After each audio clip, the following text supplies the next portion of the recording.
Selanjutnya, saudara, penyu menjadi salah satu satwa yang terancam punah akibat faktor rusaknya habitat maupun karena perburuan.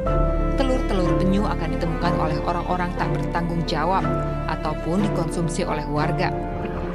Data Balai Konservasi Sumber Daya Alam BKSDA Provinsi Bali, sejak 2021 hingga 2023, jumlah kasus penyelundupan penyu untuk kepentingan komersial terus meningkat.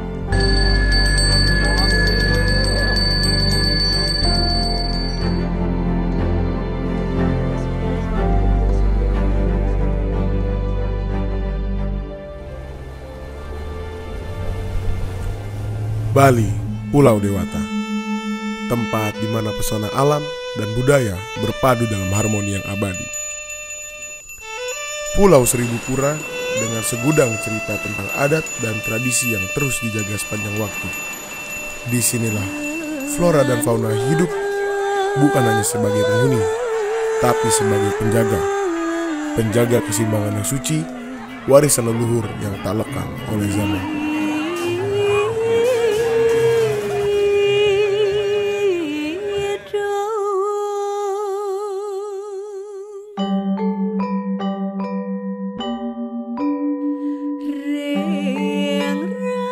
Kalau kita berbicara penyu sebagai salah satu komponen pelengkap upacara, khususnya kita Hindu Bali, itu sih tidak mempengaruhi komunitas penyu. Akan tetapi justru ritual yang ada di Bali ini justru sebagai bentuk monitoring, memonitor seberapa sih kepunahan binatang-binatang yang dipakai sarana untuk upacara itu. Nah, mengenai penyu, ini berkaitan dengan penyu ya. Kalau kita lihat regulasinya, sebenarnya penyu itu beliau itu sebenarnya titisan Betara Wisnu yang kita sucikan beliau. Penggunaan penyu dalam upacara sakral sebetulnya tidak serta-merta mengurangi populasi secara signifikan.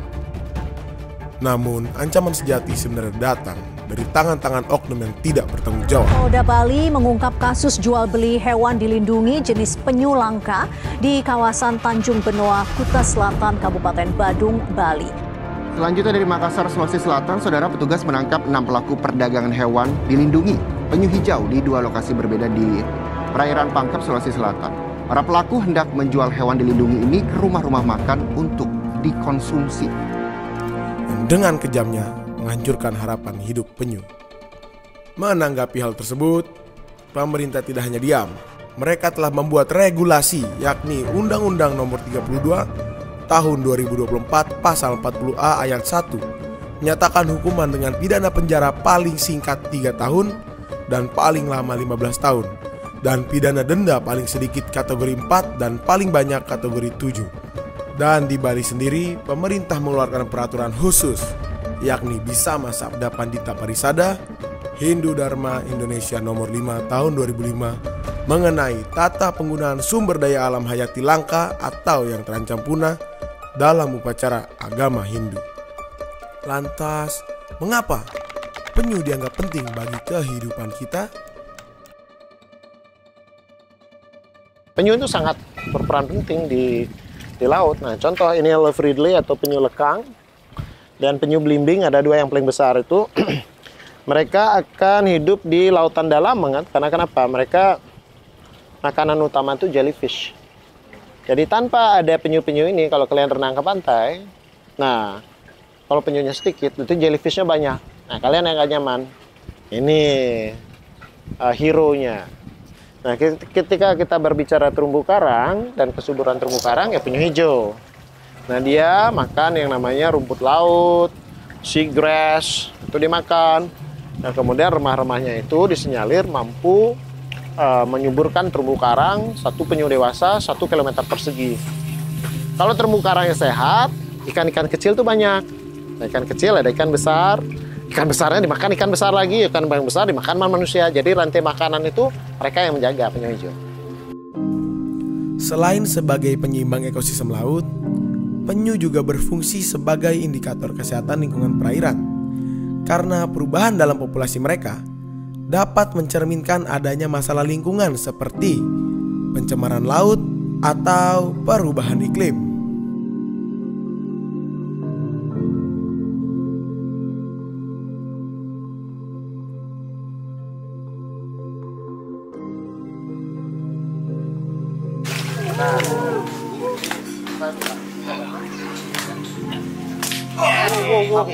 Jadi kemarin setelah Habis dijaring?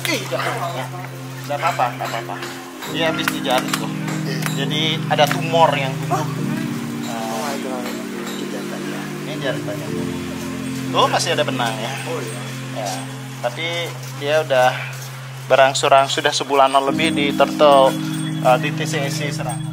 Namun seringkali penyu tidak dapat menjalankan perannya sebagai penjaga laut akibat ancaman terbesar yang diciptakan oleh manusia itu sendiri.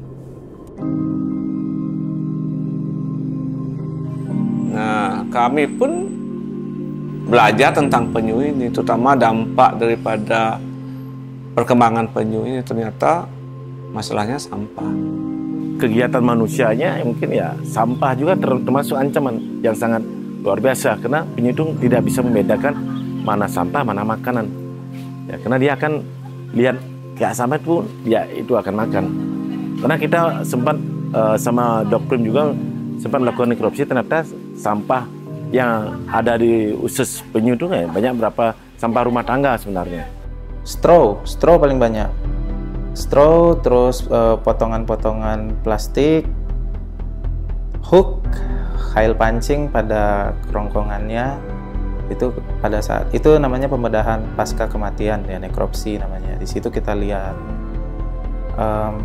karena balik lagi ya, kan kalau penyu itu di lautan dia tidak bisa lihat, dia tidak bisa bedain jellyfish dengan plastik tuh. Terus kemudian di siklus hidup tengah-tengahnya ini dia akan makan apapun yang ada di depannya. Biasanya sih debris lautan, di mana itu sesuatu yang sangat organik. Tapi sekarang karena ada sampah, bercampur debris lautan ini sama plastik itu. Gitu. Ya itu yang membuat banyak temu plastik-plastik dalam tubuh mereka. Yang menjadi tanda tanya besar, dari mana asal semua sampah ini? Kalau ngomongin sampah semuanya dari darat itu. Mana di dalam laut ada sampah. Yang membawa sampah di laut itu kan aktivitas laut dari manusia itu sendiri. Jadinya apa? Semuanya dari manusia yang tinggal di darat. Termasuk aktivitas manusia di laut itu. Nggak ada anak binatang bawa sampah. Namun nyatanya, sampah yang menumpuk di laut tidak hanya berasal dari aktivitas lokal. Pariwisata Bali yang terus berkembang dan fenomena over-tourism memaksa pemerintah untuk mempercepat pembangunan dan memperluas akses di berbagai wilayah. Namun, sempatkah kalian berpikir, di balik kemegahan pariwisata Bali, ada habitat satwa yang tergerus oleh pembangunan? Sebenarnya sudah ada regulasi mengenai batas sempadan pantai di Indonesia yang diatur dalam Peraturan Presiden Nomor 51 Tahun 2016. Akan tetapi hal tersebut masih belum cukup, karena pada faktanya cahaya dari bangunan di area pantai masih mengganggu proses perkembangbiakan penyu saat musim bertelur. Melihat secara naluri, penyu mengandalkan cahaya sebagai navigasi mereka. Meninjau regulasi yang ada di Miami, Amerika Serikat tentang penetapan peraturan untuk memadamkan lampu pada saat musim penyu bertelur, hal ini bisa menjadi contoh bagi pemerintah untuk meninjau kembali regulasi yang berlaku di Indonesia.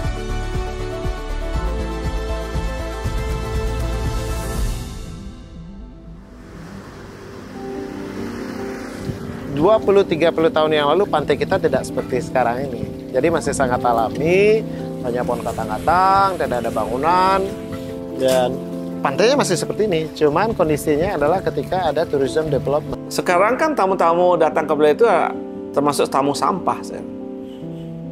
Saya lihat tamu sampah sekarang.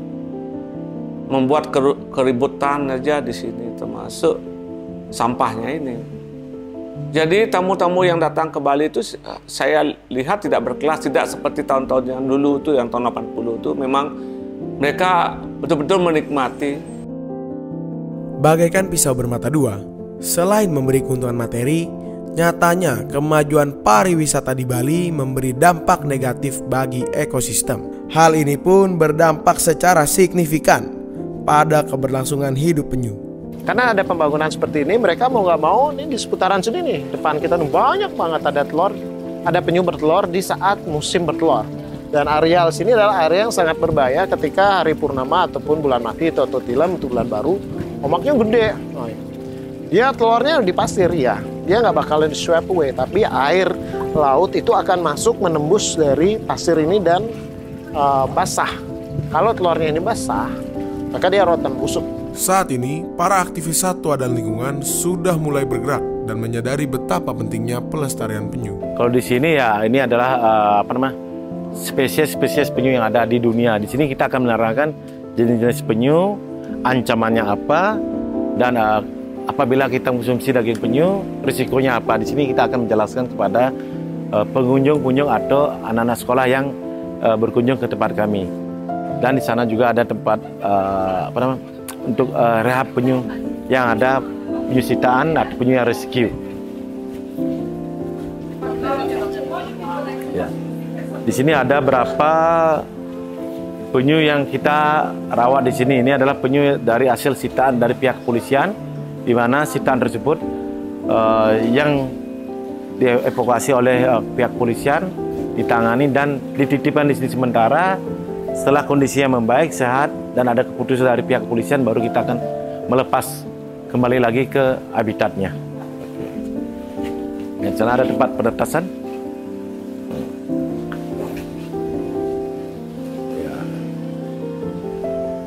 Ya, di sini adalah tempat di mana telur-telur penyu yang kita dapatkan dari hasil monitoring. Ya, kita akan melihat kondisi pantainya aman atau tidak. Kalau tidak aman, pasti kita akan merelokasikan ke tempat penetasan semi alami. Ya, di sini telur-telur yang ada di sini kita tanam seperti aslinya. Nanti ada estimasinya 45 hari sampai 65 hari anak penyu itu akan menetas dengan sendirinya. Tidak butuh bantuan tangan manusia, tapi di saat menetas saja dia akan kita bantu untuk mengangkatnya kalau ada yang sisa yang paling di bawah. Itu yang sering kita lakukan. Kenapa kita masih saja melihat banyak permasalahan penyu yang terjadi? Kendala utama di Indonesia itu adalah regulasi pemerintah. Pemerintah yang belum menyadari bahwasanya penyu ini sangat berperan penting. The real owner of the beach itu adalah penyu, bukan manusia. Kebersamaan ini tidak ada untuk menyelesaikan persoalan ini. Ya, kalau ngomongin bersama, siapa aja yang bersama ini untuk menyelesaikan persoalan ini? Ada masyarakat, ada swasta, ada komunitas, dan ada pemerintah. Pemerintah kan punya segalanya ini untuk menyelesaikan persoalan. Ya kan? Seharusnya bisa. Keinginan serius untuk menyelesaikan tidak ada. Ya, semua itu harus berkolaborasi, pemerintah sebagai pemilik, penguasa, dan yang menjalankan manajemen kepemerintahan di setiap negara, di setiap kota, di setiap kewilayahan ini. Mereka juga harus bekerja sama dengan komunitas, kalau tentang laut dengan nelayannya, dengan konservasionis yang dari university juga harus dilibatkan, gitu. Jadi, sehingga akan menghasilkan sebuah regulasi yang bagus. Dari perbincangan kami bersama beberapa pihak, kami mendapatkan beberapa sudut pandang di mana alam dan penghuni aslinya selalu hidup berdampingan dan saling melengkapi antara satu dan lainnya.